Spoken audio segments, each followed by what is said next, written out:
একজন মানুষ, সে তার গাড়িটা গুছালেন, তার ব্যাগটা গুছায় মক্কা থেকে পালায়ন করবে। কিছু লোক তাকে দাঁড়া করল আর বলল, আইনা তুরিদ, ও ওয়াহশী, কোথায় পালাও তুমি? ওয়াহশী বলল, তুমি কি জানো না, তোমরা কি জানো না, মদিনা থেকে মুহাম্মদ এসেছে। আজ আর সে নিরীহ মুহাম্মদ নাই, সুপারলেটিভ পাওয়ার নিয়ে সে এসেছে, যেখানে যাকে পাবে হত্যা করে ফেলবে, এই কারণে আমি পালাই। লোকেরা বলল, ওয়াহশী রে, তুমি কি জানো না, আল্লাহর নবী যে মক্কায় এসেছে, মক্কায় আসার পরে সমস্ত কাফেরদেরকে এক বাক্যে সে ক্ষমা করে দিয়েছে। ওয়াহশী বলল, ক্ষমা করে দিয়েছে ঠিক আছে, কিন্তু আমাকে তো তিনি ক্ষমা করবেন না। আর কি কারণে আমাকে ক্ষমা করবেন?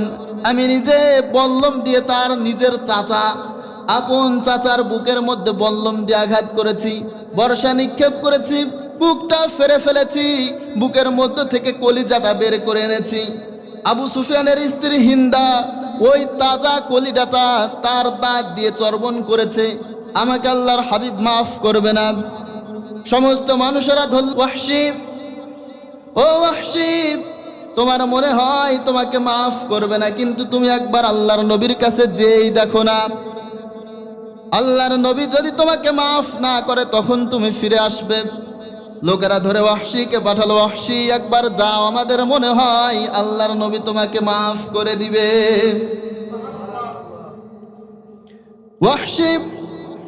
ওয়াহশীকে ধরে সমস্ত সাহাবায়ে কেরাম আল্লাহর নবীর কাছে পাঠালেন।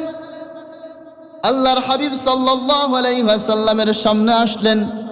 ওয়াহশী আল্লাহর নবীকে সালাম দিলেন, আসসালামু আলাইকা ইয়া রাসূলুল্লাহ। ওগো আল্লাহর নবী, আমি ওয়াহশী বলছি।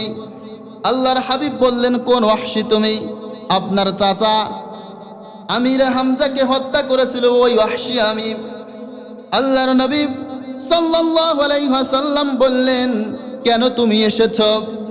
ওয়াহশী বললেন, আতাইতুকা ইয়া রাসূলুল্লাহ,